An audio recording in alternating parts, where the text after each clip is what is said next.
Você que está acompanhando esse vídeo agora vai ter o privilégio de conhecer 3 professores excelentes, que cada um está numa região brasileira, né? Meu nome é Leandro Beguossi, eu sou diretor editorial e de produtos da Nova Escola. Estou aqui com 3 professores da Rede Conectando Saberes, que une professores de todas as regiões brasileiras profundamente comprometidos com cada uma dos seus alunos e das suas alunas, né? Eles acreditam de fato que podem mudar a educação brasileira. E quem ajuda a gente a fazer tudo isso é o pessoal da Brasil, né? Meu nome é Leandro e eu queria pedir para o Wilman Costa, Gina Albuquerque e Jaine Antônio que eles conseguissem, Geise Antônio, que eu sempre erro o nome do Geise, o Geise vai me perdoar, por favor, que eles começassem me contando uma coisa muito clara. Quando você descobriu que você tinha que focar na solução e não no problema dentro da escola? E aí, quem quiser começar. Bom, eu descobri que deveríamos focar na solução e não no problema quando eu cheguei, entrei numa sala de aula, numa turma de 7º ano. Esses alunos estavam repetindo 4 anos na mesma série. E eu cheguei, ninguém deu atenção, eles estavam desmotivados. Eles perguntaram para mim o que eu ia ensinar.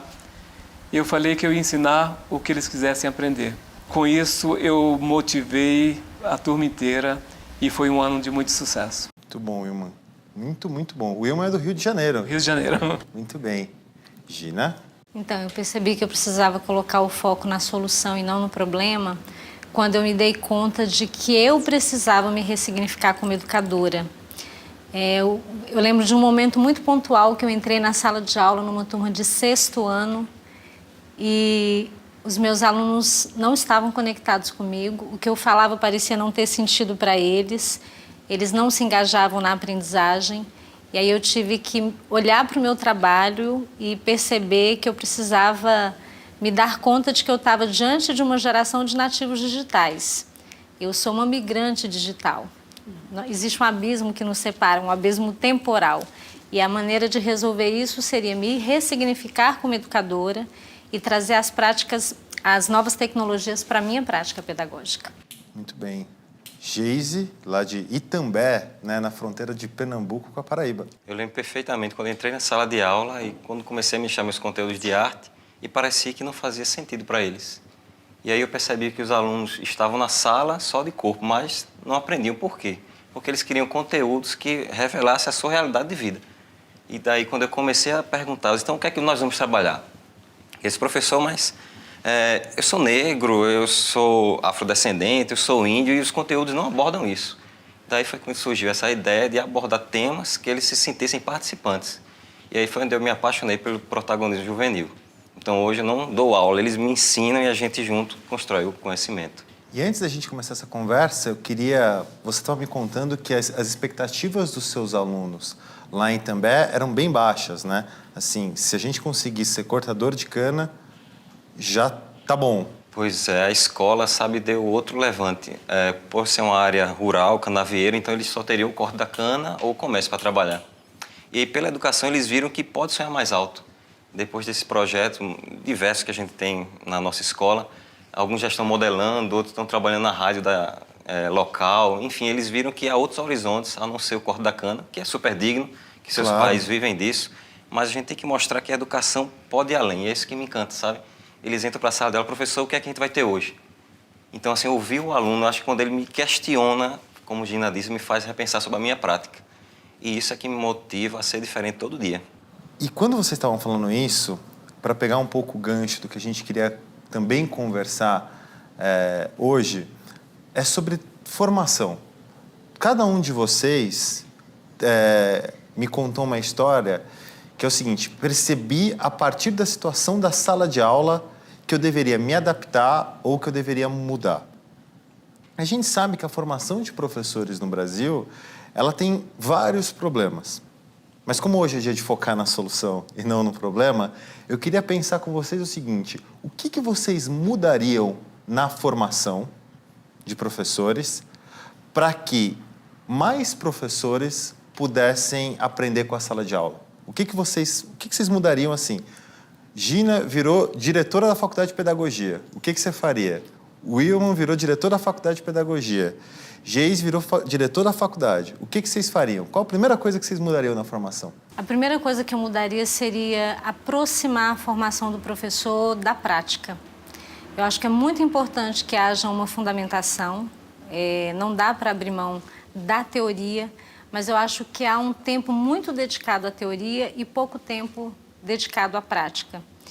E é importante dizer que a formação do professor não pode se pensar apenas na formação inicial. A formação inicial é importante, mas ela nunca vai ser suficiente. Por mais excelente que essa formação inicial seja, ela precisa ser percebida numa perspectiva de continuidade.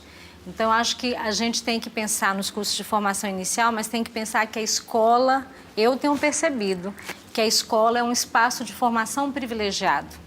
Muitas escolas hoje dedicam algum tempo do trabalho do professor à coordenação pedagógica. Esses momentos precisam ser ressignificados, porque o que eu tenho percebido ao longo de 25 anos de caminhada no magistério é que cada escola é única. Então, você não vai ter uma formação que consiga atender a todos os problemas. A gente tem que pensar que o professor precisa de uma formação que dê a ele condições de, como intelectual transformador, ter entendimento do problema com o qual ele está se deparando e ele precisa ser criativo e inovador ao ponto de construir uma solução que não vai estar pronta em nenhum lugar, porque ela é muito específica daquela demanda com a qual ele está se deparando. Também penso, eu inverteria, geralmente, quando no final da formação acadêmica que a gente vai estagiar. E seria o inverso, acho que você tem que realmente degustar a sala de aula. Exatamente. Eu acredito que aquela palavra, né, o chão da escola, isso é fundamental. A gente aprende nessa academia, gente, que parece que você chegará numa sala de aula onde todos estão homogêneos, com a mesma idade, o conhecimento igualitário, e não é verdade. Quando você se depara, talvez a frustração de muitos que estão na educação seja isso. Mas não foi o que me disseram na academia, nas faculdades. Então, começar com o pé no chão, vendo a sua localidade, a sua realidade, e daí já pensar maneiras de intervir, eu acho que é fundamental. Mais sala de aula, mais chão. Sentir a realidade, né? Sentir a realidade. O professor chega da... Para não ter o choque. O professor chega da universidade com uma expectativa de que ele vai encontrar uma plateia de alunos interessada, curiosa, ávida por conhecimento, porque muitas vezes ele traz a referência do aluno que ele foi. E o nosso maior desafio, acho que vocês vão concordar, é que hoje a gente tem uma geração que é interpelada o tempo todo pelas novas tecnologias, pelas redes sociais, e a escola parou no século XX. Eu costumo brincar que a gente tem um aluno do século XXI, uma escola do século XIX e um professor do século XX.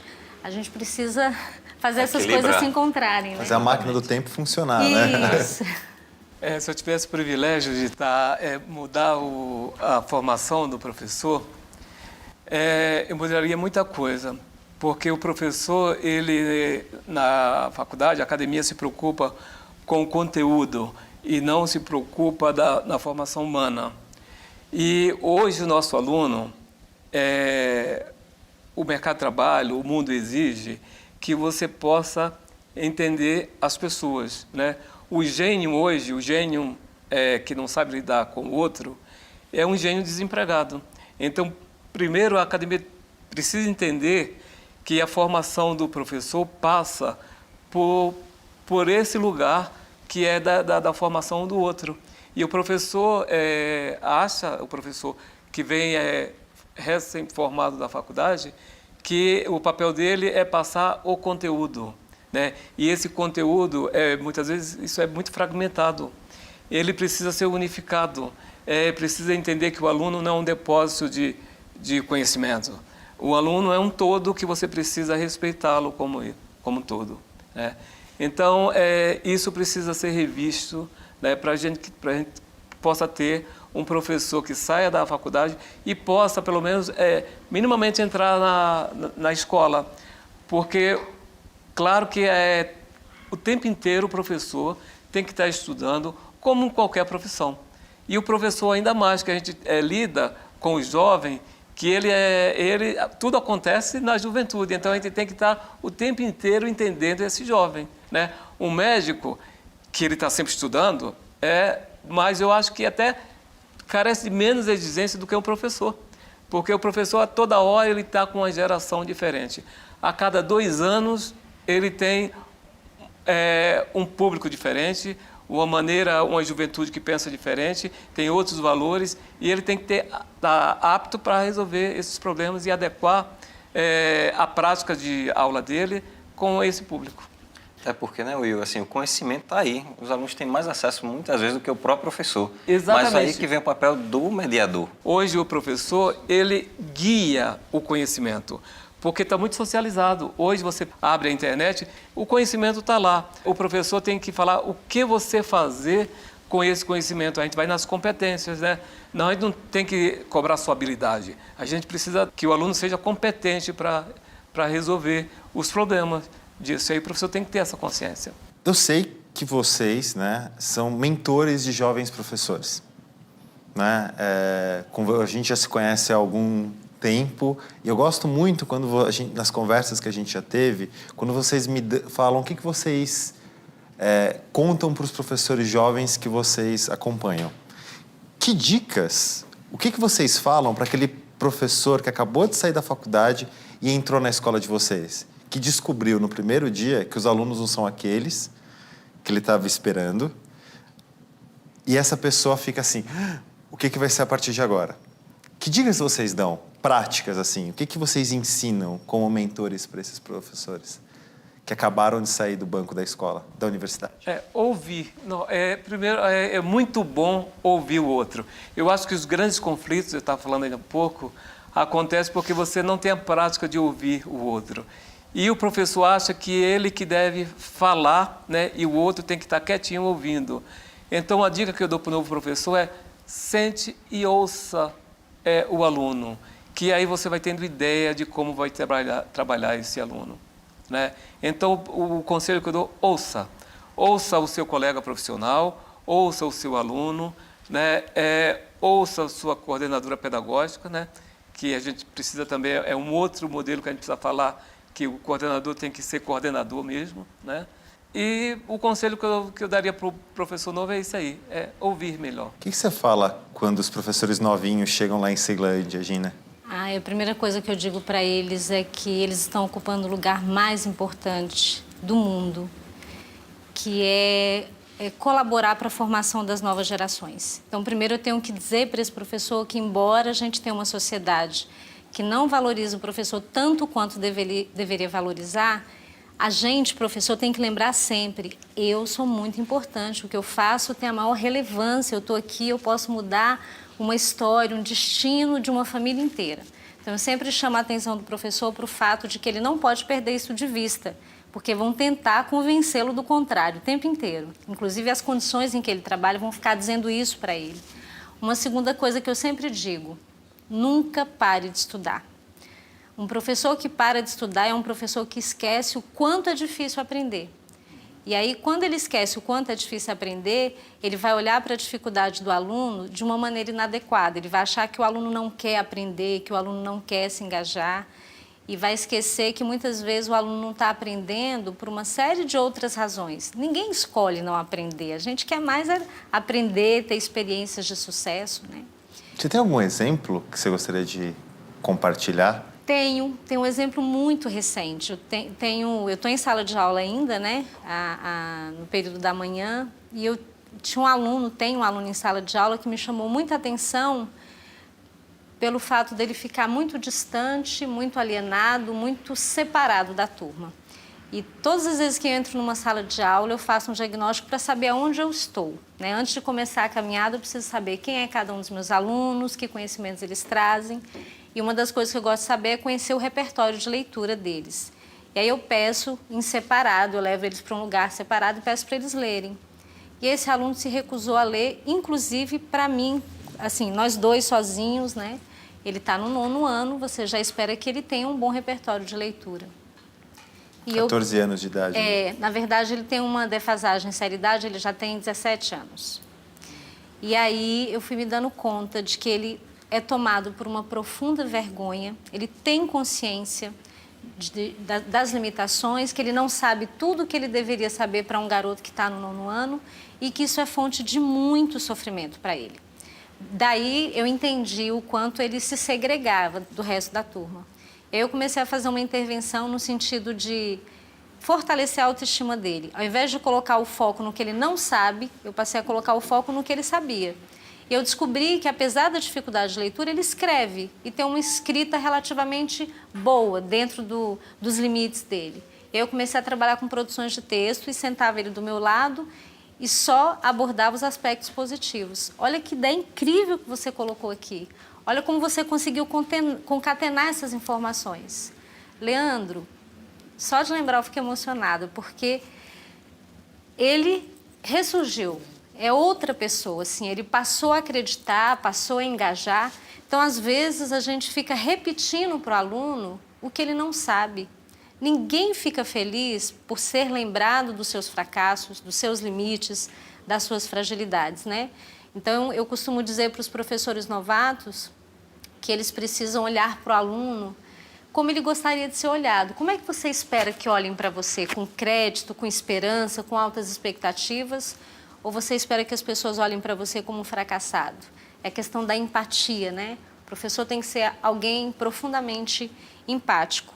E uma outra dica que eu gosto de dar para os professores é dizer para eles o seguinte: você não necessita ser um bom professor só pelo seu aluno. É bom que você seja um bom professor em favor do seu aluno, mas seja um bom professor, sobretudo, em favor de você mesmo. Porque eu sempre digo para mim que se, ao fazer o meu trabalho, eu não perceber sentido, eu não ver relevância e eu não tiver essa sensação de realização e de sucesso, eu vou sempre perguntar para mim o que eu estou fazendo da minha vida. Isso depõe sobre a minha capacidade de gerenciar a minha vida. Então, o professor tem que estar feliz, realizado e produzindo resultados no trabalho dele, sim, pelo aluno, em nome do aluno, mas também para que ele seja uma pessoa feliz, porque eu acredito, os meus alunos têm me ensinado que eles nos olham muito além do que a gente imagina. Eles não estão olhando só o que a gente está ensinando do ponto de vista do conhecimento e do saber sistematizado.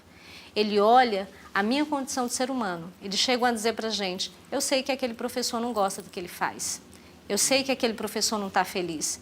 Eu sei que aquele professor não gosta da gente. Então, eu cuido muito de que eu esteja bem com a minha profissão, porque eu quero que os meus alunos olhem para mim e digam assim: eu acho que essa professora realmente gosta da gente, ela gosta do que ela está fazendo, ela está feliz na vida dela, porque nós somos também fonte de inspiração. Quando as pessoas dizem que nós não somos só professores no sentido de que a gente professa conhecimento, é porque nós também somos educadores no sentido de que a gente educa até no silêncio, a gente educa nas relações. E se esse professor não está pleno, não está feliz, não está inteiro, é claro que de alguma maneira isso vai chegar para o aluno. Então a minha dica seria basicamente essa: professor, nunca pare de estudar, nunca pare de sonhar, tenha profunda consciência da importância do seu papel e procure ser um ser humano em paz consigo mesmo, feliz com a profissão, porque isso vai chegar para o aluno. Uau! Faz a gente até ficar pensando sobre cada palavra da gente. Mas antes de eu entrar no momento de reflexão, que foi muito bonito isso que você acabou de dizer, Gina, eu queria puxar pro Geise também, que imagino que é bem parecido quando a gente conversa, todas as vezes que a gente já conversou. O que você fala para os novatos lá em Itambé? Pois é, a primeira coisa que eu digo é: dê uma aula como você queria assistir. É o principal. Se eu não gosto de uma aula monótona, então não seja um professor monótono. Sabe, se eu não gosto daquela aula só quadro e giz, então não dê uma aula quadro e giz. Pense que você é o aluno, que você quer ver algo diferente. É o ponto principal. Outro detalhe que Gina falou que também ia tocar é a questão de auto se valorizar. Muita gente aponta o professor como um fracassado.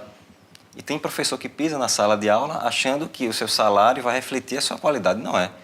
Eu faço, modéstia à parte, como vocês também, muito além, entre aspas, do que a gente recebe. Mas não é isso que me motiva. É o que eu acredito. Eu sei que aqueles alunos dependem de mim. Outra coisa, né? Outra dica valiosa: ouçam seus alunos, vejam a realidade de vida. Hoje, Gina, eu sei porque meu aluno chega atrasado, porque ele mora num bairro do Buracão e os tênis dele ficam sujos, que ele tem que subir a lama, o bairro não tem calçamento.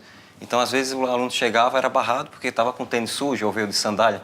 Então, olha que coisas pequenas, sabe? Que às vezes na educação, eu sei que são regras da escola, mas você tem que olhar o aluno além do número. Não chame seu aluno pelo número da chamada, ele tem um nome. Ele merece ser chamado pelo nome. Isso aumenta essa empatia. O professor me reconhece pelo que eu sou. Converse à parte, sabe? Tem professor que talvez não goste na hora do intervalo, quando o aluno lhe aborda, mas é esse momento que você quebra talvez essa barreira que ainda existe entre eu sou o dono do conhecimento e ele vem porque ele é pobre, ele quer essa luz. Então não existe mais isso.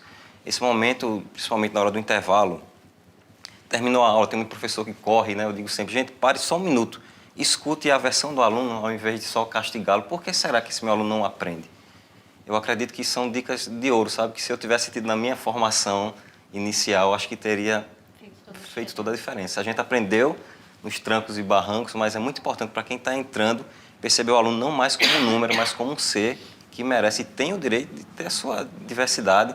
Na minha região, principalmente, que a gente tem uma zona canavieira, eu trabalho com ensino médio, e muitos deles sonham pequeno, porque passaram para ele que eles são do interior e têm que sonhar apenas com meu pai é mecânico, né? Então eu digo muito isso. Meu pai queria que eu tivesse o estudo que ele não pôde ter, porque ele tinha que trabalhar no corte da cana. Meu pai é agricultor, mas ele não sonhou pequeno.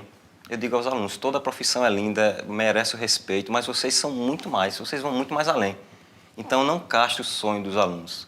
Pelo contrário, sabe, impulsione, eles vão longe. Um caso que assim, até é emocionante, né, Gina? Quando eu lembro, depois do prêmio, a gente fez um trabalho de fotografia com os alunos para valorizar a autoestima, porque eu percebi que não adiantava falar de arte egípcia, arte romana, se o aluno não se gostava, não gostava do que via no espelho. E aí, com esse trabalho de fotografia, que era um resgate da sua etnia, quando saiu nos jornais, sabe, e a gente foi na casa de alguns pais pegar autorização, os pais colavam o jornal na parede como um quadro e diziam, olha, é o meu filho que está ali. Então, sabe, eu disse, meu Deus, que profissão linda, eu não podia ser outra coisa. E eu tento passar isso. Gente, o que vocês têm na mão, o professor, é incrível o poder de transformação. Então não entrem como fracassados, entrem porque eles compram a sua verdade. Não, eu vou dar essa aula porque isso vai modificar a sua vida. Então não fale por falar, entre com convicção. Como qualquer profissão, imagina um médico, olha, vou fazer uma cirurgia em você, então vamos ver, né, se vai prestar. Que garra você vai passar para o paciente? Então a mesma coisa é o aluno, ele quer ver a verdade no seu olho. Ele quer acreditar que o conteúdo que você está ensinando vai realmente servir, vai mudar a vida dele. Então, eu acho que isso é um papel incrível que só a educação, acho que nós somos privilegiados. Uma coisa que está muito entranhada na sociedade é essa questão do poder que o professor tem. E isso me assusta um pouco, porque, por exemplo, começa com nota. E o que motiva o aluno, eu fico assim até muito assustado quando o professor fala o aluno só é movido por ponto. E não é. O aluno é movido por desejo de aprender, né? Quando você faz o aluno desejar, ele aprende. Na minha escola eu tenho vários componentes curriculares que não valem nota e são os que mais estimulam o aluno a aprender. Eu estava outro dia conversando com a Gina, numa dessas viagens, e falei que a gente pode, como professor de língua portuguesa, olhar a pessoa dar uma aula, nossa, como é que ele sabe português, né? Como é que ele sabe falar difícil, se distanciar do aluno e falar de um outro lugar.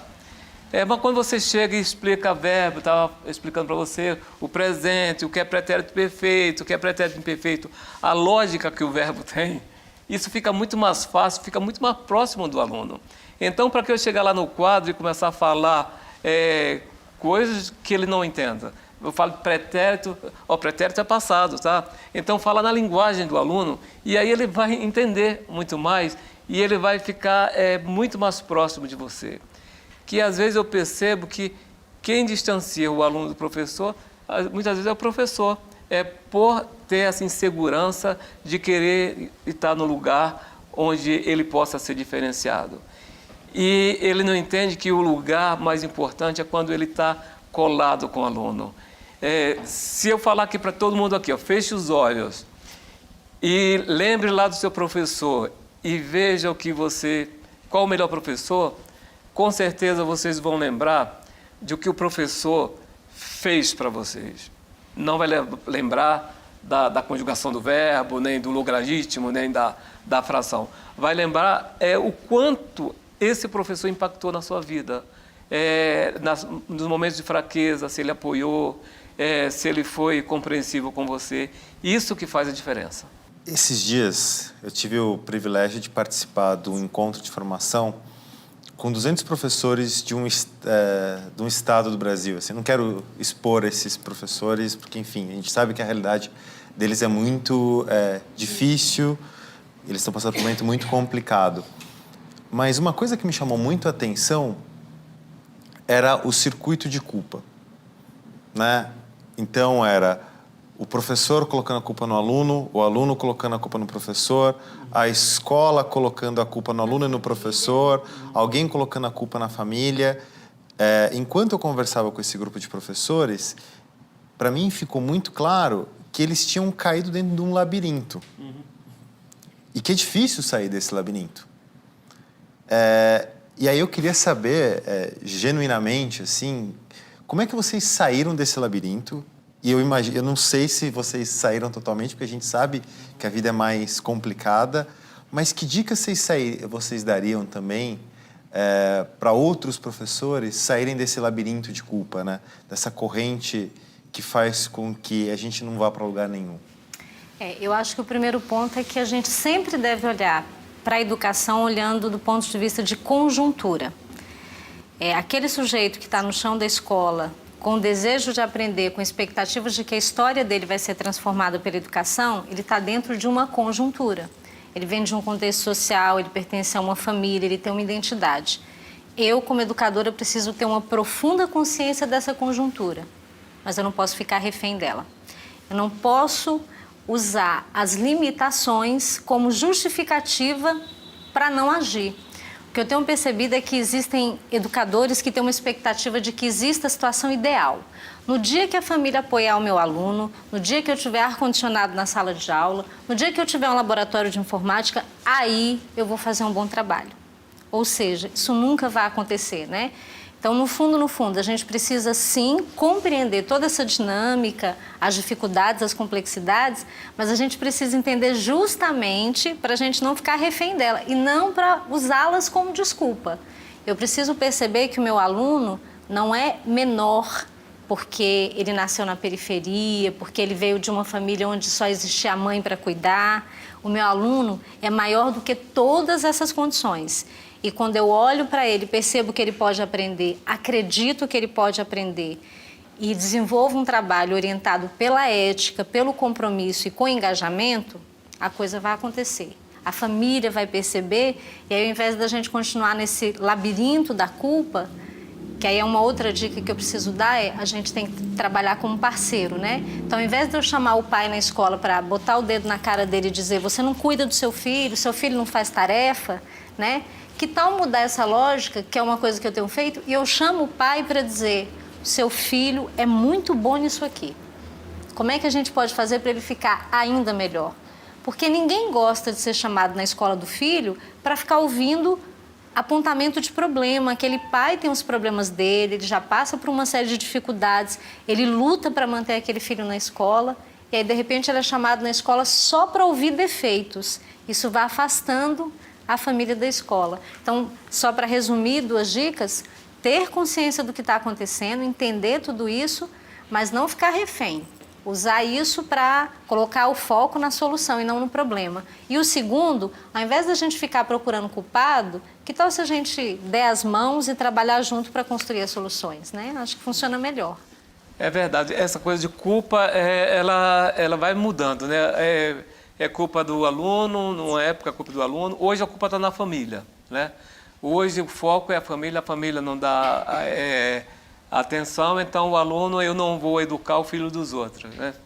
Então, enquanto a gente ficar procurando o culpado, não vai a lugar nenhum. Então, tem que pegar a mão do aluno, segurar e falar assim, em que posso te ajudar? O que é que eu vou fazer? Tem que colar com o aluno e sair desse lugar de que o meu lugar de professor é que eu vou ensinar a língua portuguesa. Não, eu vou ajudar a formar esse cidadão, né? Então, tem que pensar grande, né? Esse que eu acho que é a saída do labirinto. Eu também acredito que a comunidade escolar tem muito a dar à escola. Às vezes a gente tem medo de abrir a escola porque pensa que a escola será roubada ou algo do tipo e você não chama os próprios pais, a comunidade, enfim, para nos ajudar nesse papel. Então é fundamental a gente não só lamentar dentro da escola, mas por que não vai atrás da solução? Não é, gente? É justamente isso que a gente está tanto falando, Will. Se o problema existe, há quem saiba de algo. Daí acho que é a importância dessa rede. Eu recorro aos meus colegas de todo o Brasil, como é que eles conseguiram solucionar tal problema. E outro detalhe que eu acho importante, a gente fala muito do aluno, mas esse aluno é meu filho, é o teu filho. Então eu vou dar o melhor porque eu quero que repitam o que estão fazendo. O que eu faço com o teu filho, eu quero que façam com o meu. Então eu não posso dar uma aula medíocre, eu não posso ser um profissional mínimo, porque senão vão repetir isso com o meu filho, eu não quero. Então o que a gente não quer para o outro, não é verdade? Não quer para a gente não faz para o outro. Então eu acredito que a solução é quando a gente tem coragem de rasgar e dizer em público, na verdade, na comunidade, os nossos problemas. A nossa escola lá de Itambé, ela é, infelizmente, muito assaltada, muito roubada. Finais de semana, os alunos, enfim, a própria comunidade estava depredando a escola e aí a gente chamou mais a comunidade para dentro da escola mesmo. É uma dica fundamental, eu só quero reforçar, Gina, que o pai, quando ele vai para a escola e ele ouve não só os lamentos sobre o filho, mas quando a gente mostra a potencialidade do aluno, do filho dele, ele quer estar mais perto. Então, eles nos ajudaram com tantas coisas, sabe? Às vezes, até na falta d'água, nos ajudaram a colocar uma caixa d'água na escola para sanar isso. Enfim, eles viram que o problema não era só da escola, era nosso. Então, se o meu aluno não aprende, um pouco a culpa está minha, um pouco a culpa é sua. Então, todo mundo pode dividir essa culpa. Então, não adianta só a gente abarcar, ver o problema e não resolver. O foco é na solução. Trazendo a comunidade, a gente teve resultados incríveis. E hoje a escola, que era de periferia, é uma das mais requeridas na região, porque a gente teve coragem de dizer o que estava dando errado e teve a coragem de chamar para mostrar e resolvermos juntos. Uma vez eu cheguei numa escola e a biblioteca estava fechada. E eu perguntei, por que a biblioteca está fechada? Ah, porque não tem a pessoa para tomar conta e o aluno não pode entrar sem ninguém. Eu falei, mas por que é que pode acontecer se não tiver uma pessoa lá? Ah, eles podem roubar o livro. E eu falei, mas isso seria ótimo, porque se a gente quer que o aluno leia o livro, né? Então, qual é o problema de a biblioteca, a pessoa ficar assim olhando, ah, mas isso, para que serve o livro? O livro não é para o aluno? Ele vai levar, ele vai ler o livro, porque vai pegar o que interessa para ele, está com vontade de ler, leva o livro. Só ficou assim, olhando, achando estranho, mas depois pensou e aí abriram a biblioteca. Outra coisa, tem várias maneiras de respeitar o aluno. Eu entrei numa outra escola e para o aluno ir para o banheiro tinha uma pessoa que ficava lá sentada, não tinha ninguém para ir para a biblioteca, mas tinha uma pessoa que ficava sentada lá para dar pedaços de papel higiênico. E eu falei, mas por que por que não fica no banheiro? Porque eles não ficam no banheiro. Não ficava no banheiro nessa escola. Dava um pedacinho de papel para ir no banheiro. Eu falei, mas isso é muito humilhante. Eu falei, mas eles colocam o papel higiênico dentro do vaso. Eu falei, só é conscientizar. Não é mais fácil que ser conscientizar do que ficar uma pessoa lá dando pedacinho, que isso é constrangedor. Eu falei, eu não iria para a fila nunca, né? Então, isso é uma maneira, sabe, é um olhar muito cruel, né, para o aluno. Né? Do negar o livro, negar até o papel higiênico. Eu estava muito pensando enquanto vocês estavam falando, né? Acho que o que a Gina falou, o que o Geise falou, eu ainda estou... tô digerindo, assim. Eu imagino que quando eu for rever esse vídeo, eu acho que eu vou ter clareza do que a gente está fazendo aqui, sabe? Isso que o Wilman estava contando da biblioteca ficar fechada e as pessoas demorarem para perceber que um aluno que rouba livro está tudo bem. E isso é infinitamente melhor do que uma biblioteca trancada. Do que uma biblioteca trancada, né? São aqueles óbvios que não são tão óbvios assim. Enquanto a gente está conversando aqui, tem um monte de coisa que, quando vocês me falam, assim, é claro que é assim, é óbvio que é assim. Mas como é que a gente não enxerga que é assim? Pois é. Para dizer de forma resumida, é como se a escola tivesse que se desescolarizar. Porque ao longo da sua história, ela foi cristalizando práticas que hoje são naturalizadas, mas que nesse momento em que a gente está, elas deveriam ser problematizadas, contestadas. Então, só para citar um exemplo prático, nós temos uma escola que silencia o jovem. A gente tem uma escola que não dá voz, uma escola que trabalha na lógica de colocar o foco no ensino e não na aprendizagem, o foco no professor e não no aluno. E aí eu tenho percebido nas escolas que existe uma tensão latente do jovem porque ele quer falar, ele tem o que dizer, ele quer se expressar, mas tradicionalmente a escola entende que isso pode ser um problema, porque eles vão avaliar a escola, eles vão avaliar o professor, eles vão apontar o que não está funcionando e o que a gente vai fazer com isso, e eu vou me sentir exposto. Mas, gente, é o que você acabou de dizer. O óbvio é que se o aluno for ouvido, ele pode ajudar a gente a melhorar a escola. Às vezes nós não enxergamos, não estamos errando, né? Então essa terceira pessoa, esse terceiro olhar é que faz a diferença. Então é a coragem. Ser, né, exatamente. E o aprendizado ele só acontece na interação. O aluno do século XXI, ele não aprende sendo só ouvindo. Ele aprende praticando, contestando, questionando. O aprendizado está aí. Não está só eu vou copiar, encher o caderno. O caderno cheio para mim não significa nada. Significa o aluno que argumenta, que questiona, que pensa criticamente. Esse é que é o aluno, não o aluno que está com o caderno cheio escrito, sabe? Isso para mim não é um fator positivo. Outro dia eu encontrei uma mãe que quis falar comigo, estava na escola, a mãe quis falar comigo. Mas olha só o caderno do irmão dele e olha o caderno dele que é seu aluno. Tem pouca coisa. Eu falei, tem pouca coisa no caderno, mas tem muita coisa na cabeça. Né? Então, é verdade. Então não pode, o aluno fala, ele não precisa ficar perdendo o tempo. Eu faço círculo, né? Vamos discutir, coloca um problema, eu ouço o aluno, porque nessa interação o aprendizado acontece. Will, eu também só pegando o teu gancho, achei interessante que lá na escola, quando termina o ano letivo, os alunos querem voltar. E no nosso tempo era como se a gente se livrasse da escola. Então, quando eu vejo o aluno, professor, quando é que retorna às aulas? Como é que vai retomar as aulas? Eu fico feliz porque a gente está fazendo o papel, que é o ambiente, a segunda casa, literalmente. O aluno quer fazer parte, ele sente falta daquele ambiente. E hoje eles voltam, como lá no ensino médio, quando eles conseguem entrar nas universidades que eles sonham, eles voltam para mostrar àquele outro aluno que dá para sonhar e dá para entrar. Sabe que não é o problema, como Gina bem disse, do interior ou de uma cidade menor que vai impedir você de crescer. Então, quando o aluno fala para o aluno, soa mais verdadeiro. A Gina está falando porque ela é mais velha, é a história de pai, né? Meu pai também dá esses conselhos. Então, deixa que o aluno fala para o aluno. Isso é muito importante, saber que eles têm voz, eles querem ser ouvidos. E os adolescentes têm uma linguagem muito própria. E quando ele volta para a escola para falar para os seus, sabe, parece que é aquele estalo que estava faltando. Então, coisas tão simples. Ouvir o aluno que teve mais experiência. Os alunos lá dão os aulões, a gente tem os aulões para o Enem, e a gente vê que só o professor dando aulão, às vezes, ficava monótono. Então, por que não uma turma bolar esse aulão, montar um aulão para dar para outra turma? Aluno falando para aluno. Não, mas o X, não, gente, esquece o X, é isso. Então, eles começam a utilizar uma linguagem tão própria que nós, no nosso pedestal de educador, não usaríamos porque não é tão educativo.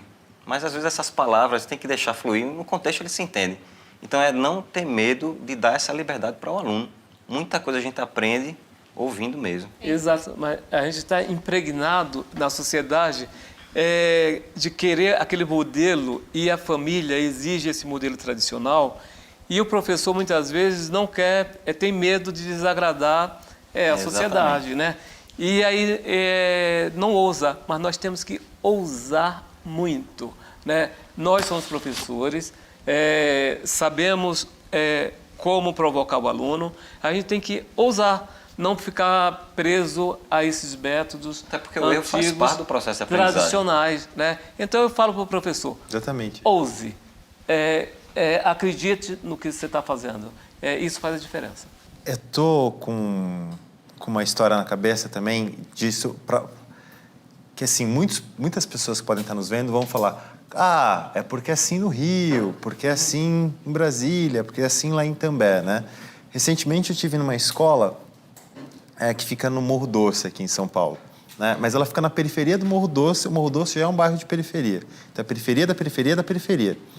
Uma escola que foi construída num lugar que era o único ponto de lazer daquela comunidade. E aconteceu aquilo que aconteceu lá em Itambé.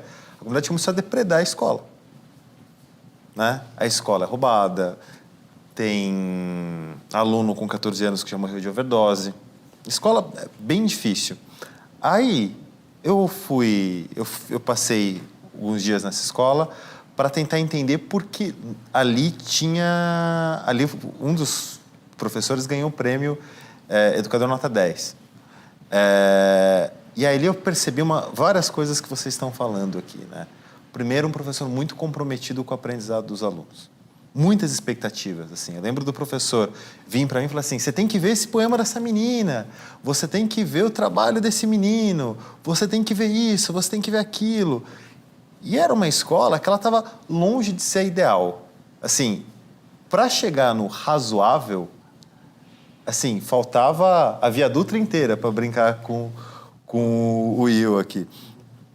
E aí, quando eu voltei para a redação da Nova Escola, eu fui olhar uma medida que eu sei que ela tem... eu gosto dela, mas eu sei que ela também pode ser melhorada, né? Que é a medida do IDEB. E aquela escola, com todos os problemas, tem melhorado significativamente o IDEB dela todos os anos. Aí eu falei, e essas escolas que estão perto aqui da gente, na Nova Escola? Aqui em Pinheiros, bairro de classe média alta de São Paulo. Várias das escolas do nosso entorno tinham IDEBs mais baixos que aquela escola numa das piores regiões de São Paulo. Né? E aí, aquilo ficou ressoando em mim durante muito tempo, assim. Sabe? Que é o que em algum momento, o que acontece que mesmo... A gente sabe que o entorno é importante, que a comunidade é importante, mas tem algumas coisas que elas são invisíveis pra gente, né? Quando você olha a escola de longe. E vocês que olham a escola tão de perto, vocês conseguem ver isso com muita propriedade. Né? E puxando para o nosso papo de formação, eu fico imaginando talvez que a gente tivesse que mudar um modelo de como funciona a escola de pedagogia. Fico imaginando se a gente tivesse a oportunidade de fazer rodas que nem essa, em que os alunos de pedagogia fossem os alunos da sala de aula, o quanto a gente não ganharia. Eu acho que faz todo sentido. Até dentro do que o Geise falou. Mais contato com a realidade, mais contato com a prática, né? O que a gente tem hoje são as universidades funcionando como mundos paralelos às escolas. Lá em Brasília, a gente teve uma experiência há uns anos de uma escola que recebia o suporte, trabalhava integrado com a universidade. Ela fica praticamente do lado da universidade, então se estabeleceu uma parceria. E aí uma sugestão nessa perspectiva por que as universidades federais não se aproximam muito mais das escolas de educação básica? Porque são elas que pensam os cursos de pedagogia, os cursos de licenciatura, e parecem duas coisas completamente distantes, separadas, né? E eu acho que esse seria o ponto, seria uma aproximação do que a gente vive no chão da escola. Porque hoje, Leandro, eu tenho muito claro que o nosso maior desafio em educação se chama engajar aluno. E por que esse é o maior desafio? Porque a gente está num momento de transição. A gente está, como diz uma pesquisadora que eu ouvi outro dia, a gente está com o pé numa canoa e o pé na outra canoa. A gente está tentando se despedir de um modelo educacional que persiste em continuar, que é um modelo educacional muito nessa lógica do aluno como um espectador, como plateia de um professor. Esse foi o modelo que me formou e funcionou muito bem naquele contexto histórico, social em que eu vivia. Hoje a gente tem uma geração que pensa, sente um mundo completamente diferente e está num mundo completamente diferente. Se você for parar para pensar, as novas tecnologias influenciaram praticamente todas as profissões, todas elas tiveram que se reinventar. O jornalismo, por exemplo, imagina como ele se transformou com o advento das novas tecnologias. E aí você olha para a educação, ela segue resistente às novas tecnologias, só que ela paga um preço por isso. E o preço que ela paga é a evasão, o abandono. Os meninos olham para a escola e veem alguma coisa que não dialoga com eles, né? Então, a gente tem esse desafio de buscar essa formação que dê conta disso, de ajudar o professor a entender que, olha, esse modelo se chama instrucionista. Esse modelo em que eu, professor, vou lá para a sala de aula com todos os meus saberes e vocês não sabem nada e vão aprender comigo. E é assim que a aula é dada na faculdade de pedagogia, até hoje. Exatamente. Precisa mudar, inclusive, a estrutura da universidade. Da aula da escola. Porque você acha que, você vê que no primeiro segmento fundamental, nosso IDEB está lá, atendendo a expectativa, está indo. Aí, quando chega no segundo segmento, já fica ruim. Aí, no ensino médio, aí acaba. É porque a gente vai fragmentando o conhecimento. Né? A gente acha... porque na primeira segmento fundamental, existe uma relação mais humana. Né? Quando a gente vai aumentando, vai desumanizando isso, vai fragmentando. E isso não dá certo. Eu falo que a educação começou a desmantelar desde a reforma pombalina, que antes existia, né, os jesuítas faziam a formação do cidadão. Né?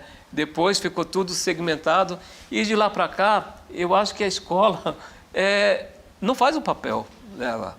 Né? E agora a gente chegou num ponto que a gente tem que fazer. Não tem outra solução. A escola tem que acontecer.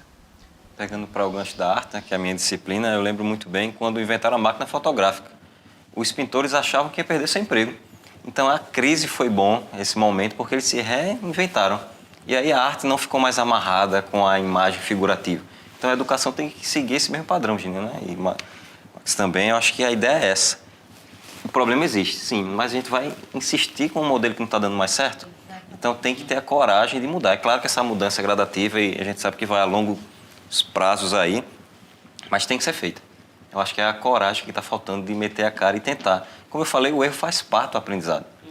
Agora a gente está vivendo um modelo que não está mais suprindo. O aluno chega na sala de aula todo antenado, uma escola que não tem Wi-Fi, que não dá para trabalhar o que ele aprende, com um professor que não foi ensinado. Eu acho que é aí que peca muito as universidades. O aluno não é mais aquele aluno de parar para sentar e só observar. Ou ele interage com o conteúdo, esse conteúdo faz sentido para a sua vida, ou ele vai evadir mesmo. E o ensino médio, então, nem se fala, que é uma evasão gigantesca. Sem falar na educação de jovens e adultos, que aí já é um absurdo de evasão. Porque justamente isso, a educação não está dando o que ele está procurando. Então a gente fica nessas duas canoas, né, Gina? Tem o conteúdo para ser dado, que é necessário, mas e a vida do aluno? E o que eu quero, o que eu almejo? E os meus anseios, o mercado de trabalho? Então conciliar esses dois pontos, eu acho que é o grande desafio da nossa educação hoje. E aí para mim agora ficou uma coisa ainda mais clara, que é isso, né? Que surgiu nessa conversa que a gente teve muito rapidinho, que foi é isso. Na faculdade de pedagogia ainda se dá aula com giz e lousa, né? Para ensinar pedagogia para os seus alunos. Estão nos tablets. Pois é, tem tablet, tem outras formas de organizar a sala, e a gente aprende também pelo exemplo, né? Quantos professores estão sendo formados para dar aulas diferentes com exemplos do século XX, como você estava dando, né, Gina? Perfeito. É isso mesmo. A gente, inclusive, tem uma pesquisa, Leandro, que eu li há muito tempo atrás, que diz que o professor tende a dar aula como ele aprendeu. E não... Ele vai dar aula não como ele aprendeu que tem que dar aula, mas como ele foi ensinado. É a questão do que você falou. As palavras convencem, mas o exemplo arrasta. Se ele vivenciar na universidade uma proposta pedagógica onde ele seja acionado como sujeito de aprendizagem, onde ele experimente o que é trabalhar com pedagogia de projeto, é outra coisa. Você foi no ponto, é isso mesmo. As universidades não mudaram porque elas também ainda se regem pelo modelo instrucionista. Elas não conseguiram caminhar para o modelo construtivista que concebe o sujeito, como disse muito bem o Will, a aprendizagem é um processo ativo. Ninguém aprende como espectador, né? Só sim senhor, não senhor. A gente aprende, a aprendizagem eu costumo brincar que é um processo sinestésico. Eu aprendo com o corpo, com as minhas emoções, com a alma, com a minha história, com a minha caminhada, com o meu repertório. Tudo isso é acionado no processo de aprendizagem. Mas aí o que a escola faz? Ela concebe o aluno do pescoço para cima. Ele é uma cabeça que pensa. Ignora o corpo, ignora as emoções, ignora os desejos. Quando a gente entra na escola é só uma cabeça que vai estudar, pegar muito conhecimento, colocar aqui dentro para entrar ou no mundo do trabalho ou na universidade. Então, não vai dar certo um negócio desse que ignora tudo que eu sou, né? Teve uma proposta bem interessante, Gina. Participei semana passada a convite de uma universidade próxima, na Zona da Mata, que era o curso de formação dos pedagogos, e aí chamaram 4 professores do Prêmio Professores do Brasil e um do Prêmio Professor Nota 10, todos de Pernambuco, para mostrar esses novos pedagogos que estão se formando o que é que eles poderiam fazer de diferente. E eu achei isso genial, essa iniciativa. Então, aquelas pessoas que estavam bitoladas a só um padrão, quando viram que há saídas, e como o próprio, um dos princípios, né, de forma simples, não são propostas mirabolantes, são ideias simples, mas que funcionaram na minha realidade, e como Pernambuco é uma realidade semelhante, né, em cada local, pode ser copiado. Então, acho que eu só pegando mais um gancho sobre a rede Conectando, isso é incrível, gente, a gente poder colher do Brasil todo grandes trabalhos que estão sendo feitos em Brasília, no Rio de Janeiro, e espalhar. É possível, exatamente. A gente às vezes se sente muito isolado na minha região, mas eu não tenho contato, eu não tenho como trazer, mas a gente tem as tecnologias ao nosso favor. Então, por que não ir atrás? Por que não buscar? Nessa questão de só reclamar e ficar parado, isso já passou. O próprio aluno acha que questiona isso. Mas, professor, o senhor vai copiar no quadro, isso já tem na internet. Então, esses pequenos tapas de luva tecnológico faz nos acordar. Acho que a grande sacada é essa. Não fique parado. No encontro aqui, acho que no primeiro nosso encontro da Rede Conectando Saberes, eu vi um professor lá do Amazonas, ele dá aula, os alunos assistem lá na região distante, onde não tem escola, através da televisão. E ele consegue prender a atenção do aluno. E eu fiquei assim pensando como ele consegue fazer isso, e o professor está lá frente à frente do aluno e reclama que o aluno não está prestando atenção no que ele está falando. E um professor da nossa rede, ele consegue prender a atenção do aluno à distância, né? E aí passa pela questão de despertar o desejo. O que está falando? De que maneira está falando? Aquilo está me atingindo? Aquela fala está me atingindo? Olha que o professor é privado até que ele não tem o retorno do aluno, né? Só ele que está falando ali. E ele consegue fazer isso. Então, essas pessoas têm que ensinar, né? Ela tem que ir lá para a academia e ensinar como que se faz isso. Eu adoraria continuar essa conversa por pelo menos mais uns 2 dias, né? Acho que um dia a gente consegue fazendo aqueles filmes que você grava durante 48 horas, mas o nosso tempo é muito... acho que a gente falou de muita coisa em pouquíssimo tempo. Então eu queria agradecer muito o tempo de vocês, a disposição de vocês, e eu queria corrigir um erro que eu cometi no começo dessa gravação, né? Eu estava falando para quem estava vendo a gente de que eles iam ter a oportunidade de aprender e de conhecer uma série de 3 professores, né, que fazem parte da Conectando Saberes, que trocam conhecimento entre si, que aprendem muito uns com os outros. Mas o erro que eu cometi é que eu não fui preciso para qualificar vocês e os colegas da Rede Conectando Saberes. Vocês também são intelectuais da educação, né? Vocês, uma vez que vocês estão na sala de aula, vocês também são pessoas que estão pensando a educação brasileira. E eu queria agradecer profundamente a vocês por estarem fazendo isso, por estarem puxando a educação brasileira para o topo. Eu sempre falo que quem vai levar a educação brasileira para o topo já existe, né? O importante é multiplicar esse conhecimento, assim. Então, eu queria corrigir meu erro. A gente está diante de intelectuais brasileiros da educação brasileira e pedir do fundo do coração e da cabeça que vocês continuem multiplicando esse conhecimento. Muito obrigado aí para a Rede Conectando Saberes por ter feito esse encontro acontecer, ao pessoal da Brasil por estar multiplicando esse conhecimento para todo lugar, e é uma honra para a Nova Escola que eu represento aqui hoje poder fazer parte desse painel em que eu aprendi uma barbaridade em pouquíssimo tempo.